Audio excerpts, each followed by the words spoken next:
नमस्कार। मैं डॉक्टर रजनीश कुमार बारहट, सहायक आचार्य संस्कृत, राजकीय महाविद्यालय नवलगढ़ के यूट्यूब चैनल पर सभी छात्रों का स्वागत करता हूं। संस्कृत साहित्य स्नातक तृतीय वर्ष प्रथम प्रश्न पत्र के अंतर्गत श्रीमद् भगवत गीता अंश का अध्यापन हम क्रमशः करवा रहे हैं। गीता के द्वितीय, तृतीय, चतुर्थ अध्याय हमारे पाठ्यक्रम में संकलित है। गीता महाभारत के षष्ठ पर्व भीष्म पर्व से उद्धृत है। महाभारत के रचयिता वेदव्यास हैं। इस गीता अंश में युद्ध भूमि में ही युद्ध विमुख अर्जुन को श्री कृष्ण द्वारा एक महत्वपूर्ण उपदेश दिया जाता है, जो न केवल संस्कृत साहित्य में बल्कि संपूर्ण विश्व साहित्य में विख्यात है। द्वितीय अध्याय का अध्यापन हमने करवा लिया। तृतीय अध्याय हमने प्रारंभ कर दिया। उसके बहुत से श्लोकों का अध्यापन भी गत ऑडियो वीडियो ई व्याख्यानों में करवा दिया गया है। अब हम तृतीय अध्याय में क्रमशः बढ़ते हैं। 34वें श्लोक का अध्यापन हम करवा रहे हैं। वाचन है, इंद्रियस्येन्द्रियस्यार्थे राग द्वेषो व्यवस्थितो तयोर्न वशम आगच्छेत् तो यस्य परिपंथिनो। इंद्रियस्य इंद्रिय के यानी प्रत्येक इंद्रिय के अर्थे अपने अपने विषय में राग द्वेषो व्यवस्थितो, राग और द्वेष व्यवस्थित है। प्रत्येक इंद्रिय के अपने अपने विषयों में राग और द्वेष स्थित है। अर्थात जो भी इंद्रियां हमारी आँख, नाक, कान इत्यादि, उनके जो भी विषय है, जैसे आँख का विषय कोई चित्र है, देखना है, कान का विषय सुनना है, इन सारे विषयों में राग और द्वेष है। राग का मतलब अच्छा लगना, द्वेष का मतलब बुरा लगना है। अर्थात इंद्रियों के विषयों में ऐसी क्षमताएं हैं कि वो हमें अच्छे लगते हैं और बुरे लगते हैं, तो उनमें राग और द्वेष अपने आप ही मौजूद है। तयो वशम न आगच्छेत, उन दोनों के वश में नहीं आना चाहिए। यहाँ कृष्ण कह रहे हैं कि उन दोनों के वश में नहीं आना चाहिए। ही तो अश्य परिपंथिनो, ही यानी क्योंकि, तो वह दोनों, अश्य परिपंथिनो, इस जीव के, इस शरीर के या इस जीव के, परिपंथिनो यानी ठग है, इसको ठगने वाले हैं, इसके शत्रु है, इसके सबसे बड़े दुश्मन है।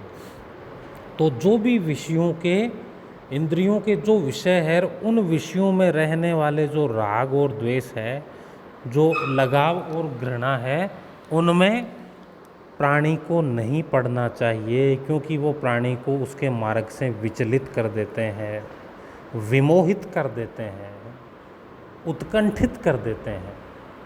अतः राग और द्वेष से सदैव बचना चाहिए।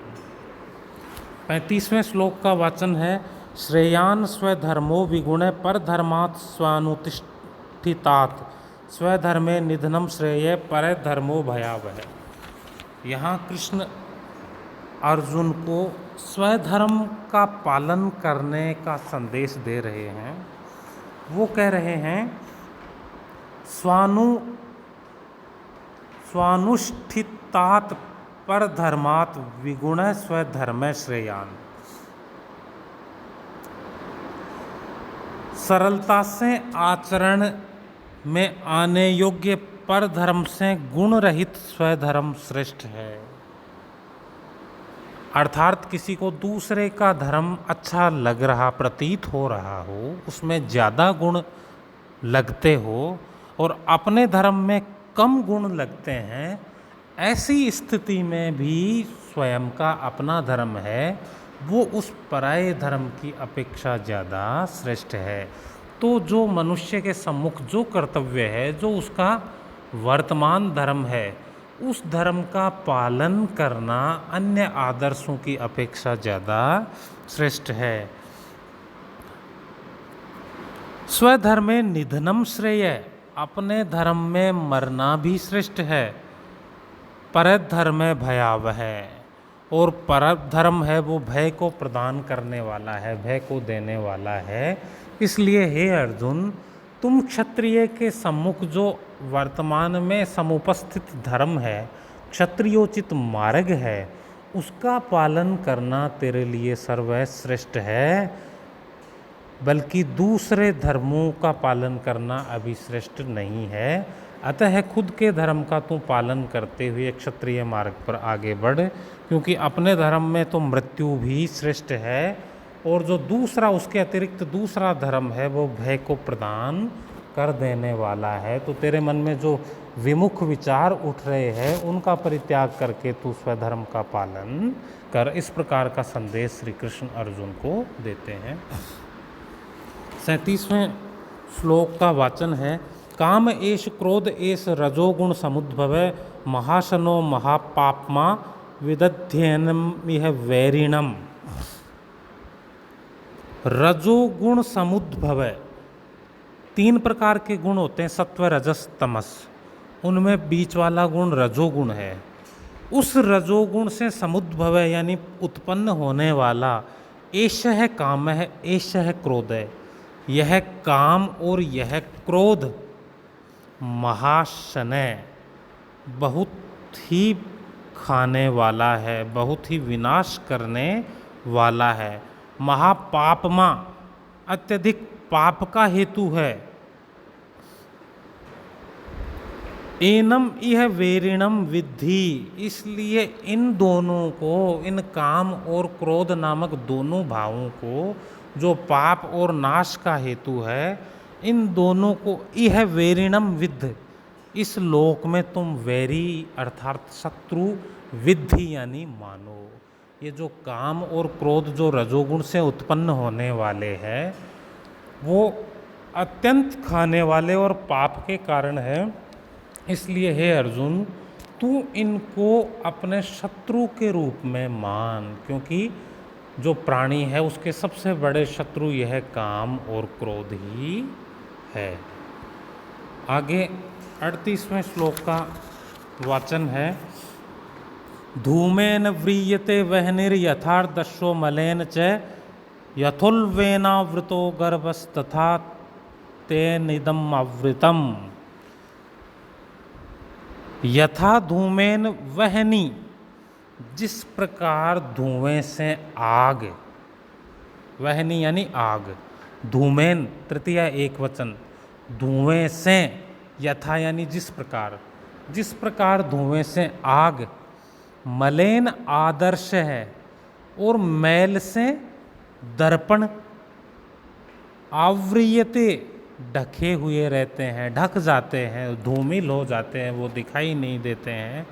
जिस प्रकार धुएं से अग्नि और मैल से दर्पण दिखाई नहीं देता, यथा उल्बेन गर्भ आवृत है, और जिस प्रकार झिल्ली से गर्भ ढका हुआ रहता है, तेनिदम् आवृतम, उसी प्रकार काम से इदम यानी जो भी ज्ञान है, जो भी चेतना है, जो भी सत्य है, वो इस काम नामक मनोभाव से ढका हुआ रहता है।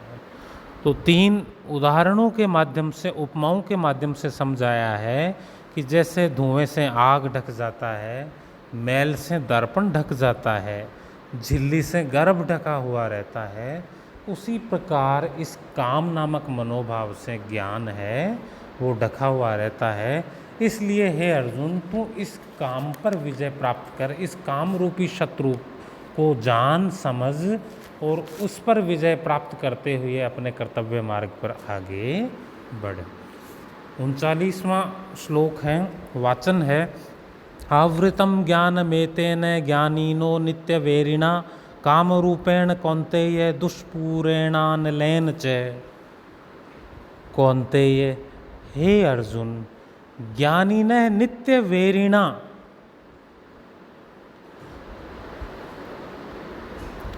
ज्ञान के नित्य वेरिणा, नित्य वेरी के द्वारा, जो ज्ञान का नित्य वेरी है ऐसे दुष्पूर्णेन अनलेन एतेन कामरूपेण ज्ञानम आवृतम, जो ज्ञानियों के ज्ञान का नित्य वेरी है, कठिनाई से पूर्ण होने वाला है, ऐसे इस काम को ज्ञानम आवृतम, ज्ञान को जिसने ढका हुआ है, ऐसे इस काम के विषय में तू जान। हे कौन्तेय, अग्नि के समान तृप्त न होने वाले इस कामरूप ज्ञानियों के नित्य वेरी काम से ये ज्ञान है वो ढका हुआ है। पूर्व श्लोक की भांति यहाँ बताया गया है कि यह जो ज्ञान है वो जो नित्य वेरी काम मनोभाव है उससे सदैव ढका हुआ रहता है। इसलिए हे अर्जुन, तो इस काम मनोभाव को भली भांति जानकर उसके उस पर विजय प्राप्त करके अपने मार्ग पर आगे बढ़ो। प्रत्येक प्राणी को भी यह संदेश श्री कृष्ण द्वारा दिया गया है। इन पांचों श्लोकों में अनुष्टुप छंद है, जिसके प्रत्येक चरण में 8 वर्ण होते हैं और संपूर्ण छंद में 32 वर्ण होते हैं। लक्षण है श्लोकेर षष्ठम गुरुर्ज्ञेयम सर्वत्र लघु पंचमम द्विचतुष्पादयोर रस्वम सप्तमम दीर्घ मन्ययो। इन श्लोकों में श्री कृष्ण द्वारा अर्जुन को जो काम और क्रोध है, जो विषयों के प्रत्येक इंद्रियों के विषयों में मौजूद रहते हैं राग और द्वेष के रूप में, उन काम और क्रोध रूपी शत्रुओं के विषय में इन श्लोकों में बताया गया है और उन पर विजय प्राप्त करते हुए कर्तव्य मार्ग पर बढ़ने की प्रेरणा अथवा संदेश श्री कृष्ण द्वारा अर्जुन को दिया गया है। छात्र इनका सुदृढ़ीकरण करते हुए प्रश्न और व्याख्याओं के दृष्टिकोण से इनको भली प्रकार से याद करेंगे। धन्यवाद।